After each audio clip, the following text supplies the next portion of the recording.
All right, we're back and studying the Mahaparinirvana Sutra, starting on page 16, in the middle of page 16.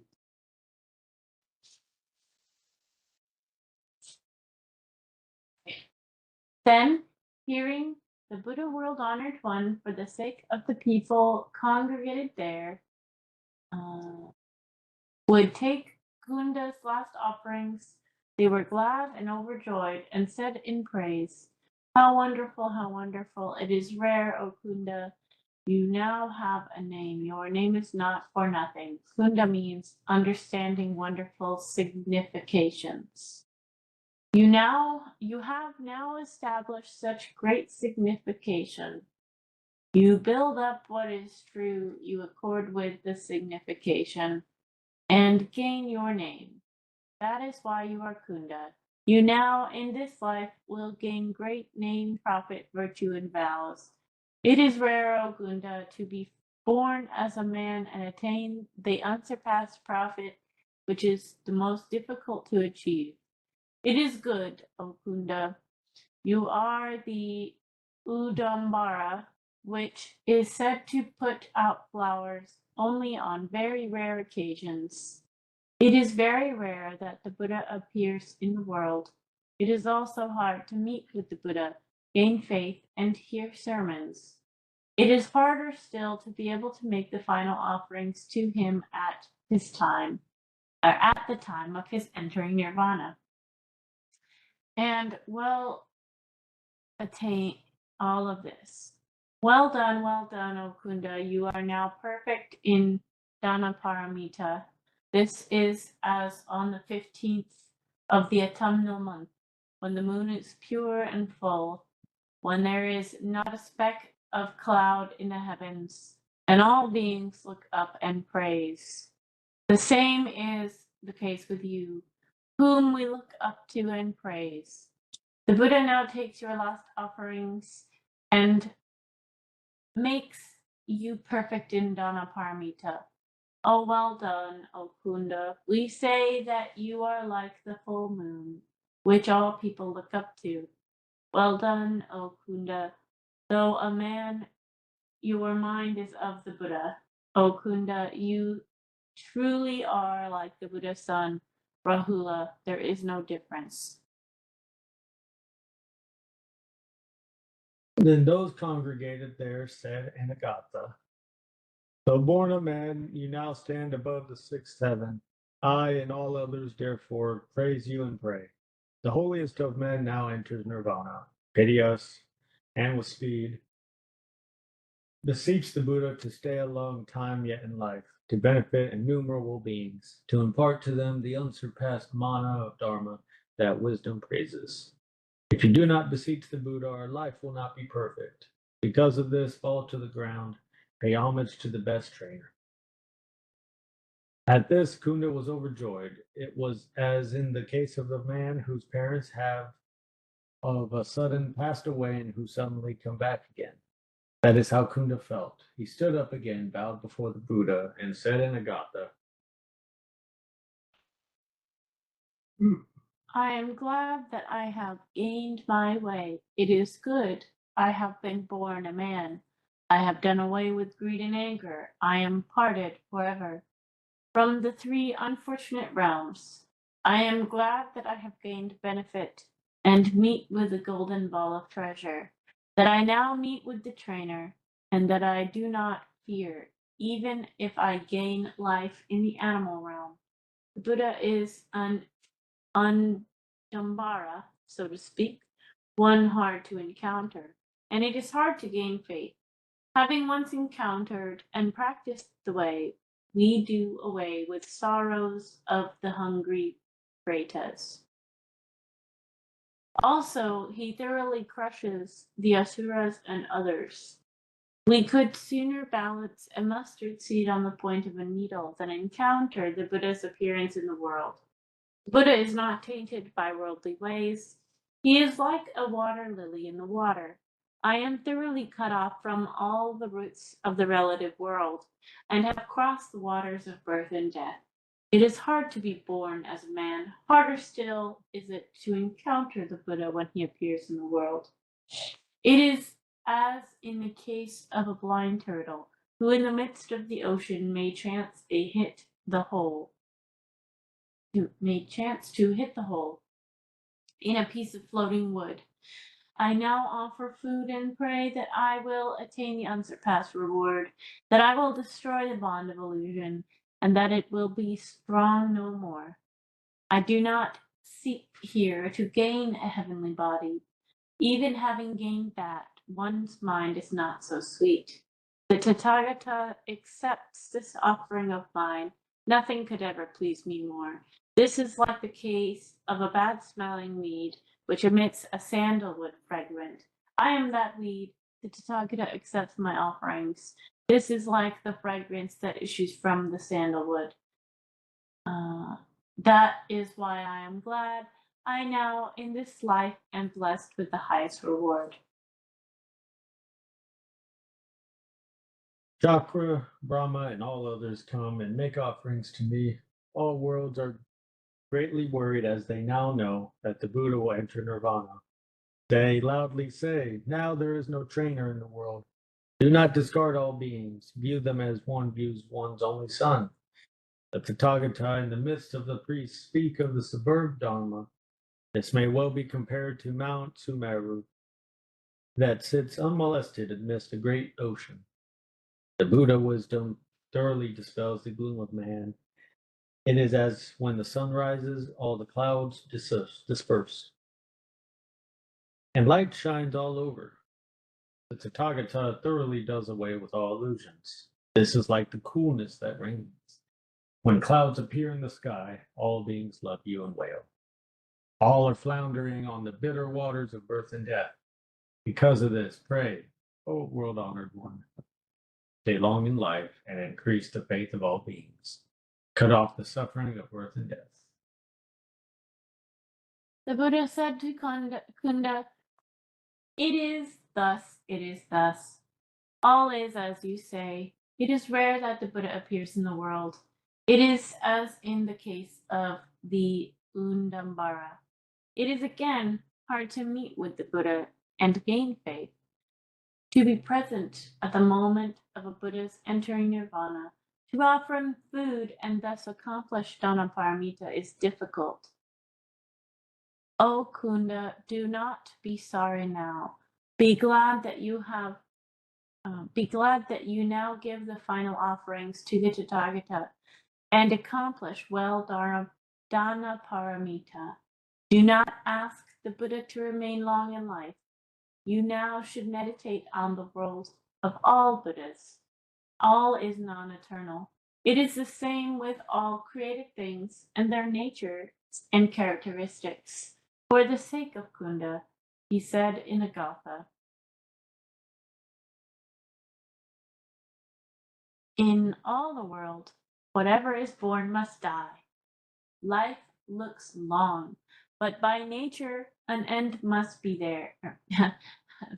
An end there must be. Whatever flourishes away wanes. One must part. The prime of manhood is not long. Luxuriance meets with illness. Life is swallowed by death. Nothing exists eternally. Kings are all unmolested. None can compete. Yet all of them must perish. So is it with life. Suffering knows no end. Unendingly the wheel turns and turns. None of the three worlds is eternal. All that exists is not happy. What exists is destructible, comes and goes. Apprehensions and illnesses fall upon steps. The fears of all the wrongs and evils done, age, illness, death, and decline cause worry. All these things do not exist forever, and they easily break up. Resentment attacks one. All are lined with illusion, as in the case of the silkworm and the cocoon. None who has wisdom finds joy in a place like this. This carnal body is where suffering foregathers. All is impure like unto strains, carbuncles, boils, and other such. No reason is at bottom. The same applies even to the heavenly ones who sit above. All desires do not last, so I do not cling. One casts off desires, meditates well, attains the wonderful Dharma. And one who definitely cuts off can today gain nirvana. I pass over to the other shore of and stand above all sorrows. Thus I harvest the superb bliss. Then Kunda said to the Buddha, O world-honored one, it is so, it is so. All is as you, Holy One, say. What wisdom I possess is paltry and of low grade. I am like a mosquito or sawfly. How can I contemplate the deepest ground of the Tathagata's nirvana? O world-honored one, I am now like any great naga or elephant of a bodhisattva, mahasattva, who has cut off the bond of illusion. I am like Dharmara Japutra Manjushri. O world-honored one, it is like one who enters the order at a young age. Though upholding the precepts, that person is still just one of the class of ordinary monks. I too am one such, due to the power of the Buddha and the Bodhisattvas. I am now one of the number of such great Bodhisattvas. That is why I beseech the Tathagata to stay long in life and not enter nirvana. This is similar to a hunger-stricken man who has nothing more to put out. I only pray that the same will be the case with the world-honored one and that he will stay long in life and not enter nirvana. Then Dharmamaraja Putra Manjushri said to Kunda, O Kunda, now do not speak in this way and beseech the Tathagatas to stay long in life and not to enter parinirvana. As in the case of one hungry who now has nothing more to put out. This cannot be. You should now see the nature and characteristics of all things. Seeing things thus, you will gain the all-void samadhi. If you desire to attain wonderful Dharma, act thus. Kunda asked, O Manjushri, the Tathagata is the holiest one and the highest of all heavens and earth. Could the Tathagata who is such be one who is made? If he is one made, he cannot be other than samsaric existence. Foam, for example, quickly rises up and swiftly dies away. The comings and goings are like the turning of a wheel. All that is made is like this. I hear that the Devas have the longest life. The world-honored one is the heaven of heavens. How could he have a life so short as not to reach 100 years? The head man of a village is unmolested in power, though which he can suppress people. But when virtue deserts him, he becomes poor and mean. He is looked down upon and whipped and made to work for others. Why? Because his power is gone. The same is the case with the world-honored one. He is like all things made. If he is the same as all things, he cannot be the heaven of heavens. Why not? Because all things are existences that must suffer birth and death. Therefore, O Manjushri, do not put the Tathagata on the same level as that of all things made.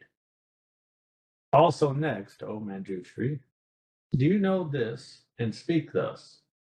Or is it that you do not know and say that the Tathagata is on the same level as all things made? If the Tathagata is on the same level as all things made, we cannot call him the heaven of heavens or the unmolested Dharma king of the three worlds.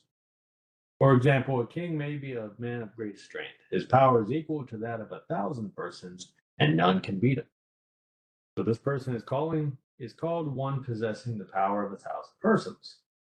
The king loves such a one. So courtly rank is given him, along with the fife. Fief. Fiefs and rewards flow toward him bountifully. This person is called one whose power is equal to that of 1,000 persons. He is not quite equal to 1,000 persons, but what he does is worth much. So we say that he is equal to 1,000 persons.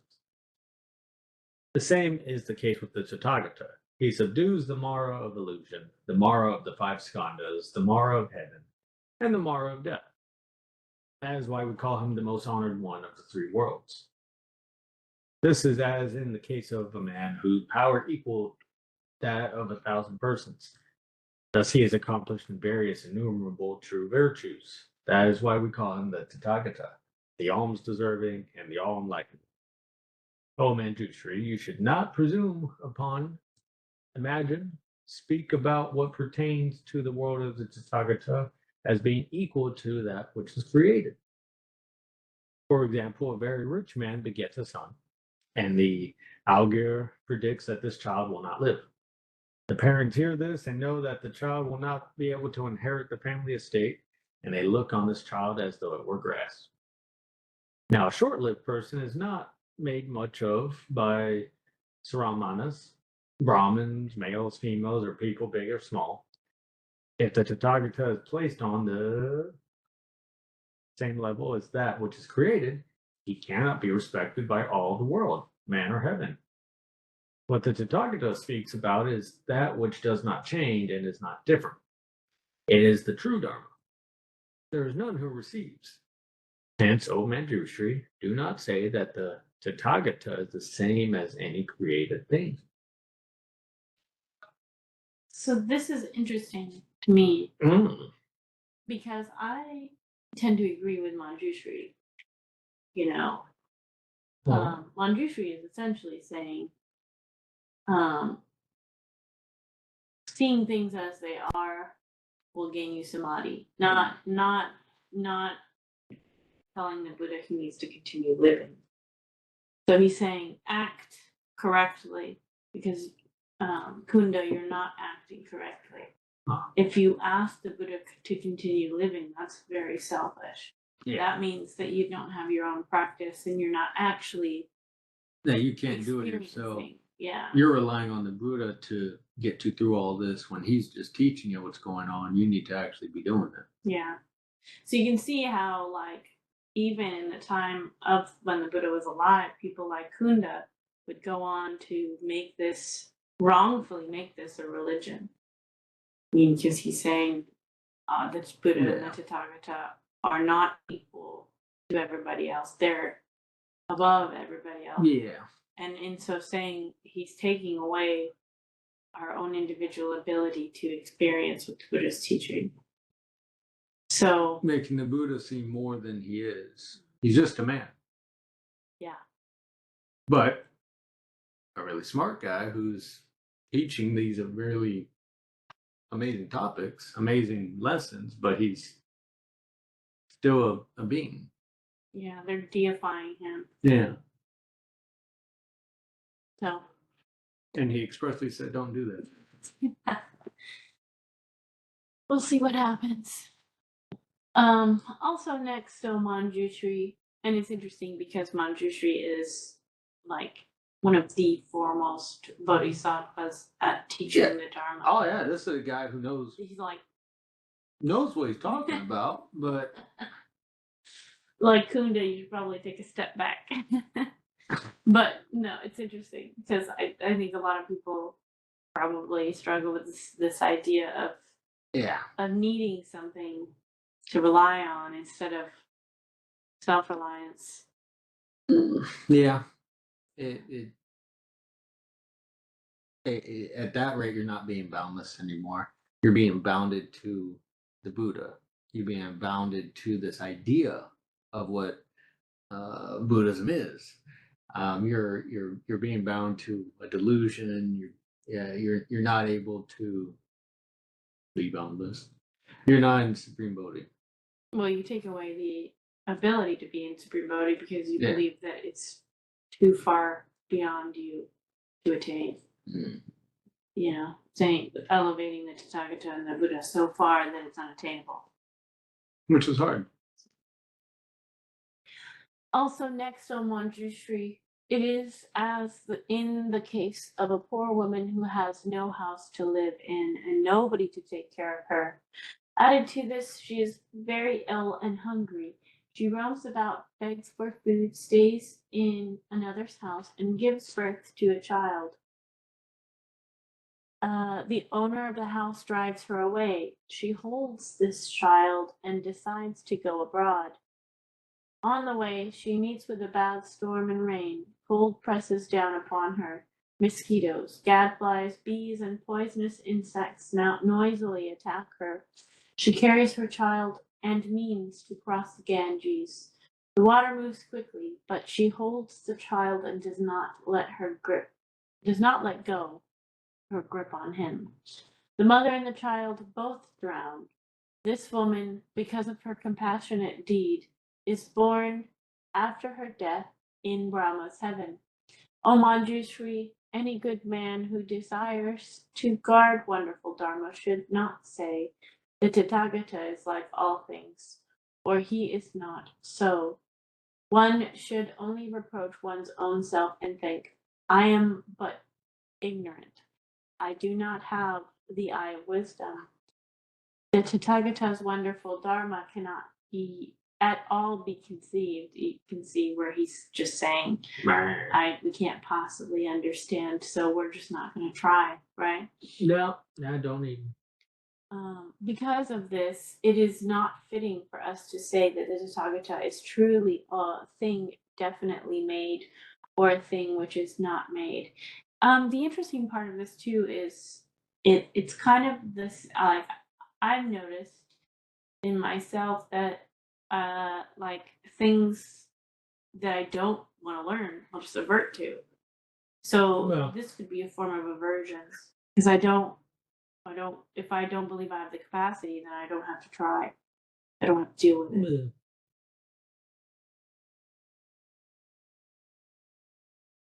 This must be it's really frustrating for me here. What it is right to say is the Tathagata is definitely an uncreate, because good arises for us beings and out of the compassionate heart. It is as in the case of a poor woman who out of love for her child sacrifices her own self. O good man, with the Bodhisattva who guards Dharma, it is thus.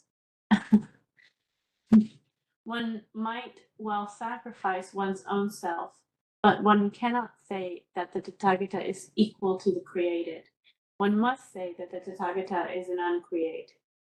And he's misusing the term uncreate, because uncreate doesn't refer to something external. Uncreate should only be used as a self-reflective, because it's this idea of non-duality. It's this idea that because form arises, now so does the duality of that form. Because I say there's a carpet here, there's also not a carpet. Because when one exists, the opposite exists. So uncreate is essentially just not having the form arise. So there was never a carpet, and also there was never not a carpet, because nothing arises. So he's misusing the term uncreate. Interesting. Oh, good man, such a one does not seek emancipation, yet it comes of itself. It is as in the case of the poor woman who does not seek to be born in Brahma's heaven, and yet Brahma responds. It is like this, O Manjushri. A person may be going on a long journey. On the way, he becomes very tired and puts up at another person's house. While he is asleep, a great fire breaks out. At once, he gets up and thinks, I shall now surely die. As he repents, he puts on his clothing. He dies and gets reborn in Trayastrimasa heaven. Then after 80 lives, he becomes great Brahma. After 100, this 1,000 lives, he is reborn as a man and becomes a Chakravartin. Chakravartin. This person does not gain life in the three unfortunate realms. Life is repeated, and he is born in the places where peace always reigns. This is how things go. Because of this, one possessing repentance should, O Manjushri, meditate on the Buddha, but not regard him as the same as that which is created.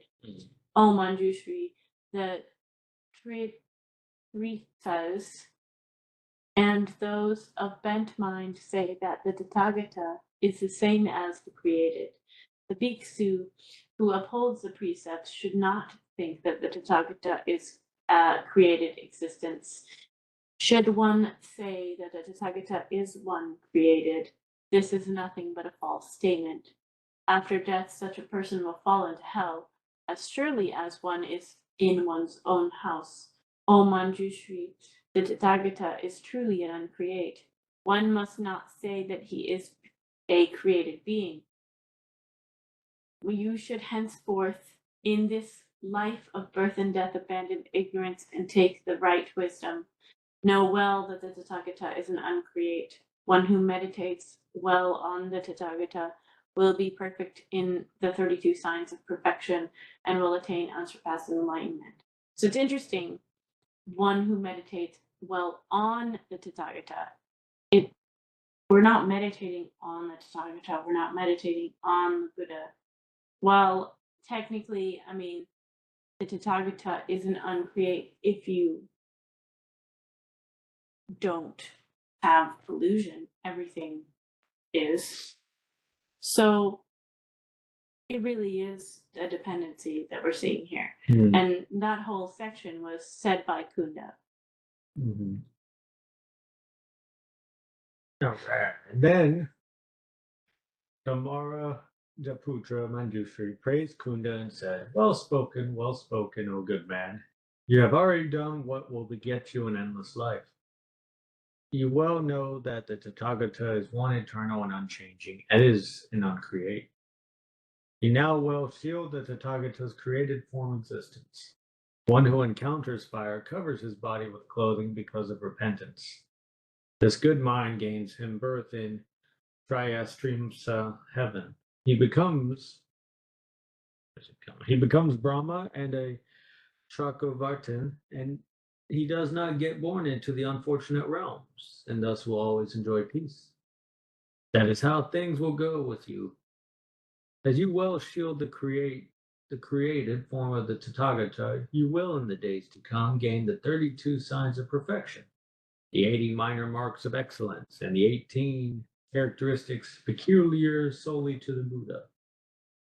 Your life will become endless with no more bonds of samsara. There will always be an eternal flow of peace and happiness, and before long, a day will come when you will awaken in the light of the alms-deserving and the all-enlightened one.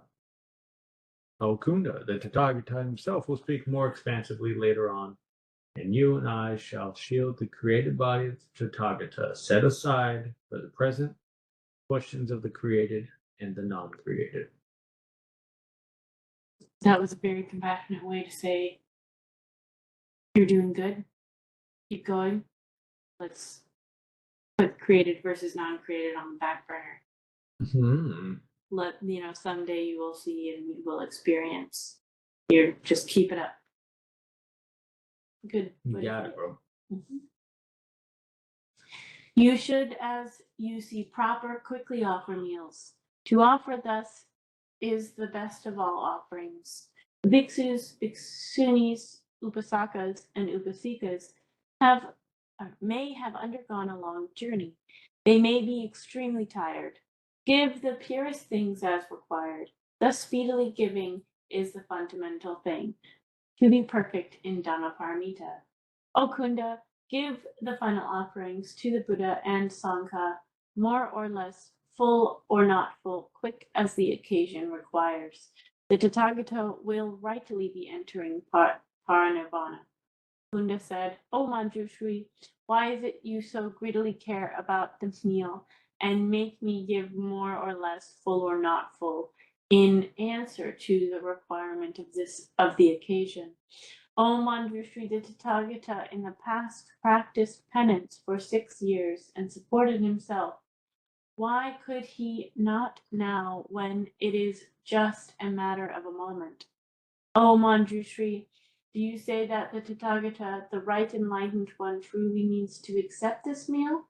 But I definitely know that the Tathagata is the Dharma body, and that he has no carnal body that partakes for food, or of food. Then the Buddha said to Manjushri, "It is thus, it is thus. It is as Kunda says. Well said, O Kunda. You have already attained the delicate point of great wisdom, and you now master the Mahayana Sutras." Manjushri said to Kunda, "You say that the Tathagata is an uncreate. The Tathagata's body is of long life. If this is said, the Tathagata will be pleased." Kunda answered, "The Tathagata is not pleased with me alone. He is pleased with all beings." Manjushri said, "The Tathagata will be pleased with you and with all of us beings." Kunda answered, "Do not say that the Tathagata is pleased. Now, to get pleased is an introverted mind. An introverted mind is birth and death. Birth and death are of created existence.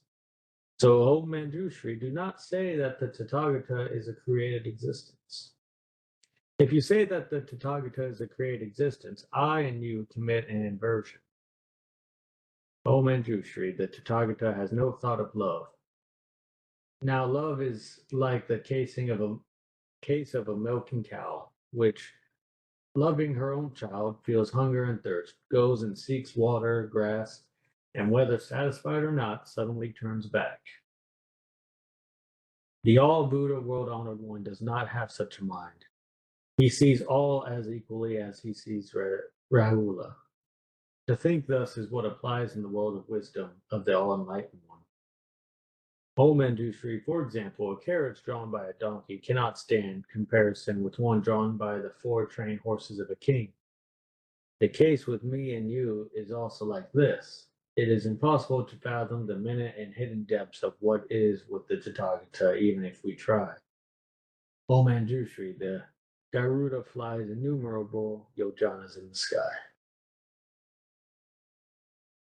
He looks down on the great sea and sees such things of the water as fish, soft-shelled turtles, snapping turtles, crocodiles, tortoise, and nagas, and also his own shadow reflected in the water.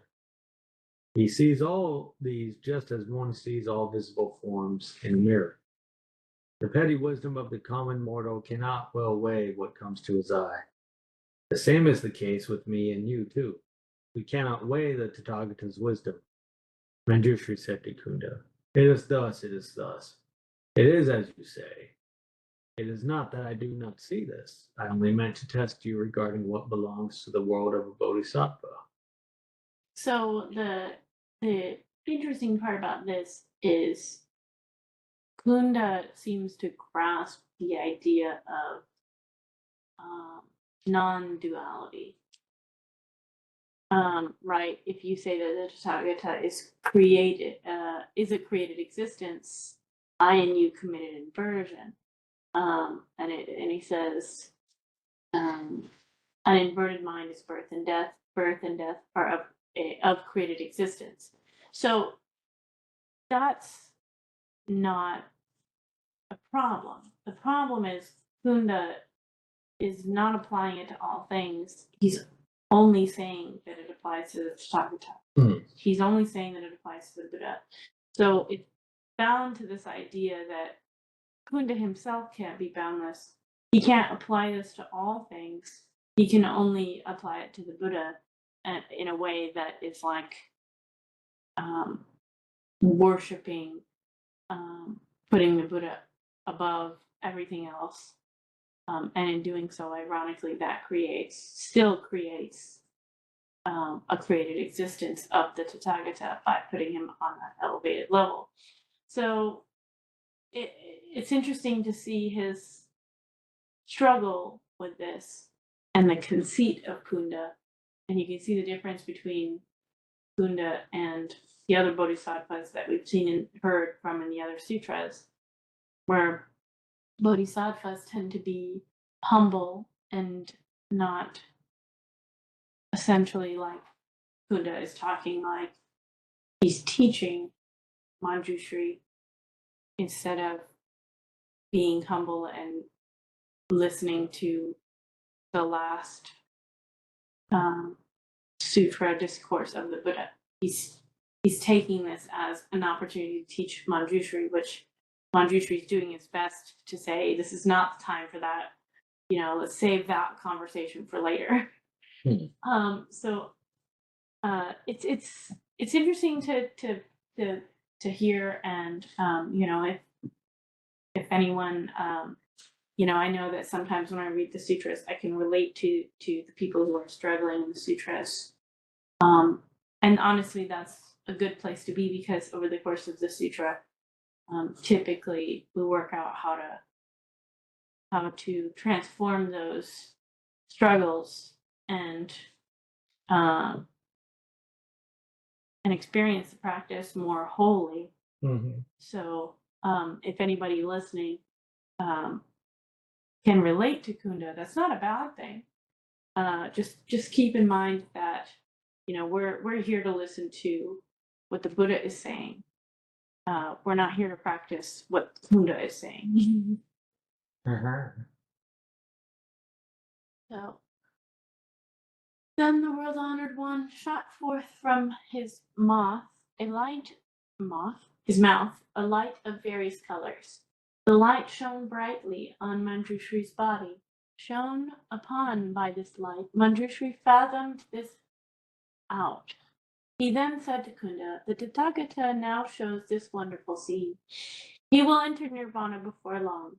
The last offerings that you carry in some time ago will be the best offered to the Buddha, and then given to all those who are congregated here.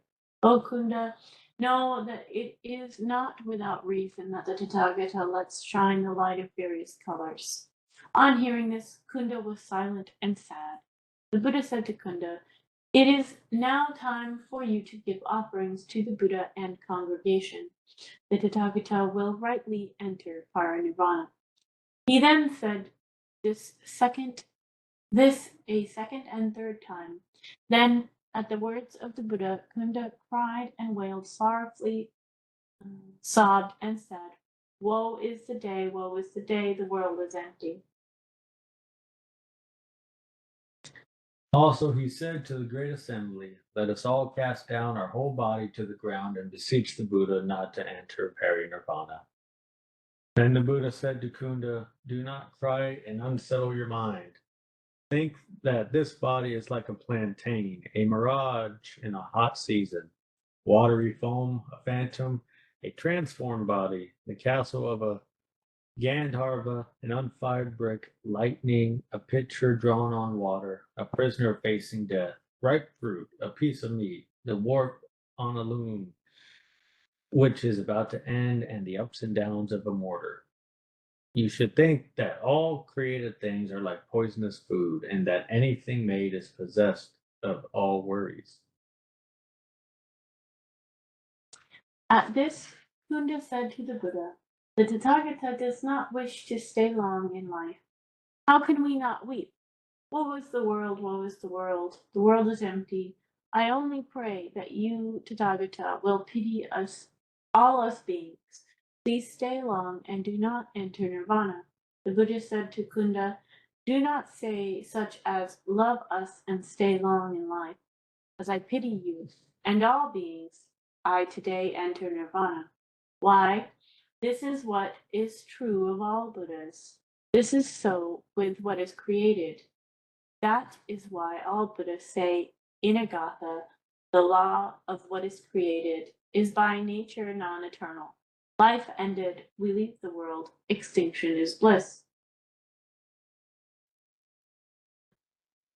So, yeah, you can see how this is so with all that is created. You can see how the Buddha is guiding Kunda. Like, no, Everything ends, bro. I am actually created. I'm just a guy. Like, I'm gonna die. I have a physical body that will die. I'm not this ethereal, Everything ends, bro. you know, I'm gonna end. being You're gonna or end. God or anything. Yeah. Wow. Uh, life ended. We leave this world. We leave the world. Extinction is bliss. O Kunda, now meditate upon all that is made, that is composite. Think that all things are not self and are non-eternal, and that nothing endures. This carnal body has innumerable wrongs. All is like watery foam, so do not weep. Then Kunda again said to the Buddha, "It is thus, it is thus. All is as you kindly teach me. The Tathagata enters nirvana for expediency's sake. But I cannot help being sad. Be this as it may, I bethink me and feel glad." The Buddha praised Kunda and said, "Well said, well said. You well know that the Tathagata, following the way of all beings, enters nirvana for expediency's sake. Hear me well. It is as in the case in which Sarasa birds all gather at Lake Anavatapta. Anavatapta in the spring months. It is the same is the case with all Buddhas. All gather here. O Kunda, think not long or short regarding the life of all Buddhas. All things are like phantoms. The Tathagata lives in between. What he has is expediency. He does not cling. Why not? It is thus with the Dharma of all Buddhas. O Kunda, I now take what you offer. This is to allow you to cross the river of birth and death. Man or heaven who make offerings for the last time all gain an unshakable recompense and will be blessed with happiness. Why? Because I am the best field of wheel for all beings. If you desire to become a field of wheel for all beings, take whatever is given to you. Do not tarry long. Then Kunda, for the sake of the emancipation of all beings, hung his head and suppressed his tears. He said to the Buddha, "Very well, O world-honored one, when I am worthy of becoming a field of wheel, I shall be able to fathom the nirvana or non-nirvana of the Tathagata. Now we and all Sravakas and Pratyeka Buddhas are like mosquitoes or sawflies and cannot well weigh the nirvana or non-nirvana of the Tathagata." Then Kunda and his relatives all wept sorrowfully and walked around the body of the Tathagata, burnt incense, strewed flowers, and most sincerely paid homage to the Buddha, and then stood up together with Manjushri and brought forward the utensils of offerings. Mark, chapter 3. Not long after Kunda had left that place, the great earth shook in 6 ways. Thus went things in Brahma's heaven. Of shaking, there are two kinds. One is shaking and the other a great shaking. A little shaking is a shaking, and the one that shakes greatly is a great shaking. The one that generates a small sound is a shaking, and the one that generates a great sound is a great shaking.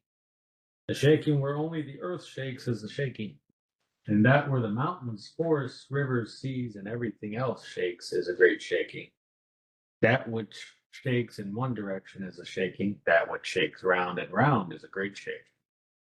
The type oh, oh, the type that moves is a shaking, and the type where beings' minds get shaken is a shaking, is a great shaking. The shaking which occurs when the Bodhisattva comes down from Tushita heaven to Jambudvipa is a great shaking. The shakings when the Bodhisattva takes birth on this earth, when he leaves home, attains unsurpassed enlightenment, turns the wheel of Dharma, and enters parinirvana are great shakings. Today the Tathagata was about to enter nirvana. That is why the earth shook. Then all the heavens, Nagas, Gandharvas, Asuras, Garudas, Himnaras, Mahoragas, humans and non-humans, heard this, and their hair stood on end, and in one voice they cried out and wailed, and said in a gatha, O trainer of men, we now bow and beseech you. We are parting from the rishi of men. We have no hope of being saved. We now see you, the Buddha, enter nirvana, and we are in the sea of suffering. We are sad and worried, like a calf parting from its mother cow, poverty-stricken and with none to save us. We. We are like one stricken with illness who, having no doctor, must attend to himself and partake of food not suitable for illness. Beings are caught in illusion. They are always hindered by views of life. They are parted from the healing Dharma King, and they take drugs that are poisonous. Because of this, the world honored one abandons us. This is as when, without a king, the people in the land get attacked by hunger. The same is the case with us. We now have no shade of any tree, no taste of Dharma. Now, hearing that the Buddha will enter nirvana, our mind snaps. Just as great shaking destroys all places. The great rishi enters nirvana in the sun of the Buddha sinks down to the ground. The waters of Dharma are all dried up. It is certain that we will die. Beings are extremely worried as the Tathagata now enters Paranirvana. This is like the son of a rich man who has just lost his parents. The Tathagata enters Nirvana, and if he is nevermore to return, we and all beings shall have no one to protect us. As the Tathagata enters Nirvana, the animals and others are sad and in fear. Their minds burn in worry. How should we not be worried today? The Tathagata abandons us just as we cast off tears and spittle. For example, when the sun first shows itself, the light burns brightly. It turns round and shines by itself, removing all darkness. The divine light of the Tathagata well does away with our worries. He is amidst us, being like a Mount Sumeru. O world honored one, for example, a king brings up many sons. They look right and proper, and he always loves them in his way. He first teaches them arts, which they all master. Then he gives them over to the hands of Kandalas. The same is the case here. O world honored one, today we have become the sons of the Dharma King. We are taught and we abide in right view. We beseech you not to abandon us. If discarded, we shall be like the sons of the King. Please stay long and do not enter nirvana. O world honored one, for example, the same is the case with one versed in all phases of learning. The same with the Tathagata, learned in all phases of Dharma. Fear yet arises in all phenomena. If the Tathagata lives long in the world, bestowing on us the mana of Dharma and satisfying us, all of us will have no fear of falling into hell. O world honored one, there may be a man who first learns his work. He is taken by a government official and is imprisoned. People come and ask him, how are you being treated? Now I am in great sorrow and worried. If I were only out of prison, I should feel easy and be at peace. So it is it is thus with the world honored one.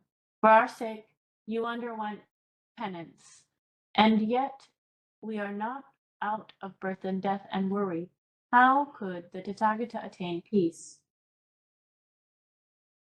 O world honored one, it is like a great doctor who is versed in prescription and medicine. He teaches his son the secrets of medicinal preparation, but does not teach such to other students. It is thus with the Tathagata.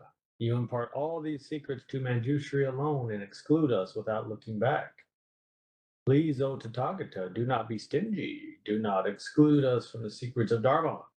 as in the case of the great doctor who imparts solely to his son and excludes other students. The reason why the doctor begrudgingly sharing his knowledge with the other students lies in the difference in his love. The heart of the Tathagata is always impartial. Why is it that you do not teach us? Please stay long and do not enter parinirvana. Dang. Mm. That did not sound healthy. Well, I mean, the Buddha obviously went into nirvana anyway, which is it's a good role model because it's to say, we're here to be a sangha together, but none of us should be so reliant on one particular person that you feel you cannot go on without them, and that person should be enslaved to you, because essentially that's kind of what it would be. Well, then that divinity turns basically into something Well, I mean, evil. then you're no longer practicing supreme bodhi. No. You're practicing, your value is hinging on your student's opinion of you. Yeah. And so it is okay to continue on your way even when your students don't want you to go, which is nice. I mean, it's like we're not here as individuals. We're not here for the sole purpose of helping each other. We're here for the sole purpose of helping ourselves. Oh, world honored one, it is like one who is old or young, ill or in pain, and is not on a flat road, but is taking a steep path and may suffer hardship. A person who sees this has pity and points out the way that is flat and good. And that's also funny because oftentimes our greatest teachers are the greatest struggles we have. So to say that you want an easy path forward is not skillful. Yeah. It's not expedience. It's also not expedience to have self-harm and intentionally cause yourself things that you wouldn't, put yourself in those hard positions. But don't you shouldn't make things harder than it needs to be on yourself, but you also shouldn't shy away if things start to get difficult. Yeah. Don't pitifully think I should have an easier life. The same is with us, O world honored one. Young alludes to one not yet high in the stature of the Dharma body. Old alludes to one greatly burdened with illusion. Illness and pain refers to one who has not yet done away with birth and death. Steep path alludes to the 25 existences. O Tathagata, show us this sweet right path. Please stay long and do not enter nirvana. Then the world honored one said to all bhikkhus, "O you bhikkhus, do not, like all common mortals and devas, be sad. Do not wail. Make effort, be mindful, and abide in right thought." Then all the devas and asuras, having heard what the Buddha said, stopped wailing like one who has lost a son, and after the funeral service suppresses his sorrow and wails no more. Then the world honored one spoke in Agatha for all the congregation. All of you, open your mind. Do not greatly distress yourselves. The teachings of all Buddhas are thus. So keep silence. Try not to be indolent. Guard your mind. Abide in right thought. Segregate your own selves from unlawful acts. Console yourselves and be happy. Also, next, O bhikkhus, if you have any doubts, ask now. If you have doubt as to void versus non-void, eternal versus non-eternal, suffering versus non-suffering, dependent versus non-dependent, gone versus not gone, refuge versus non-refuge, always versus not always, impermanence versus eternal, beings versus non-beings, is versus is not, the real versus the not real, the true versus the not true, extinction versus non extinction, esoteric versus non esoteric, and the dual versus the non dual, I shall speak to you accordingly. For your sake too, I shall speak to the mana and then enter nirvana. Oh, bhikshus, it is hard to encounter the appearance of the Buddha in the world. It is hard to be born human. It is hard, too, to encounter the Buddha and gain faith. It is also hard to hear the unhearable. It is hard again to uphold and be perfect in the prohibitive injunctions and to attain arhatship. This is like trying to find gold in sand. It is, as in the case of the Undambara, O bhikshus, it is hard to be born a human by segregating oneself from the eight inopportune situation. And that's cool because he's saying, be encouraged. The fact that you've encountered this is amazing. Mhm. You know, you have no reason to be so sad and pitiful. Oh, you, having now met me, do not go away empty-handed. I underwent hardships in the past, and I now gain all such unsurpassed expedience. For your sake, innumerable kalpas ago, I cast away my body, hands, feet, head, eyes, marrow, and brain. In view of this, do not subject yourselves to indolence. O bhikshus, how do we adorn the treasure castle of wonderful Dharma? By adorning our own selves with various virtues and rare gems, and being protected by the bulwarks and moats of the precepts, meditation, and wisdom. Now you have met with this castle of Buddhist teaching. Do not take what is false. For example, a merchant may come across a castle of true treasures, yet gather up such rubbish as tiles and gravel and return home. The same with you. You have come to a castle of treasures, and yet you take what is false. O all you bhikshus, do not be satisfied with a low mind. You are now ordained, but you do not love Mahayana that much. O bhikshus, you wear on your bodies the kayasa, and dyed robes of a priest, but your mind is still not dyed with the pure Dharma of Mahayana. O bhikshus, you do go to many places and beg alms, but you do not seek the dishes of the Dharma of Mahayana. O bhikshus, you shave your hair, but do not shave off the bond of illusion. O bhikshus, I now teach you truly. Now I see that all is in harmony, and the Dharma, nature of the Tathagata, is true and unshakable. So make effort, all of you. Pick yourselves up, be brave, and make away with all the bonds of illusion. If the sun of wisdom of the 10 powers sinks, darkness will reign over you. O bhikshus, it is as when the great earth mountains and medicinal herbs all become of use to beings. This it is fallen hair. It is as when the great earth mountains and medicinal herbs all become of use to beings. The same is the case when the Dharma of which I speak. The same is the case with the Dharma of which I speak. It calls forth wonderfully good and sweet dishes of Dharma and provides the best cure for beings' illnesses of illusion. I shall now make all beings my disciples, and the 4 classes of the Buddhist Sangha abide in the undisclosed teaching of the Dharma. I too abide in this and enter nirvana. What is the undisclosed storehouse? It is like the 3 dots of the letter I. If they are in a crosswise line, they make no I. Placed vertically, they again serve no purpose. But when set like the 3 dots on the brow of Mahasvara, this is I. If the 3 dots are written separately, this again serves no purpose. So it is also with me. The Dharma of emancipation is also not nirvana. The Tathagata's body is also not nirvana. Great wisdom is also not nirvana.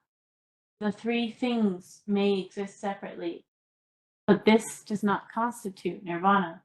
I now peacefully abide in the 3 and say that for the sake of all beings, I enter nirvana. This is the case of the letter I. I think this is probably a good place to stop. Kneel.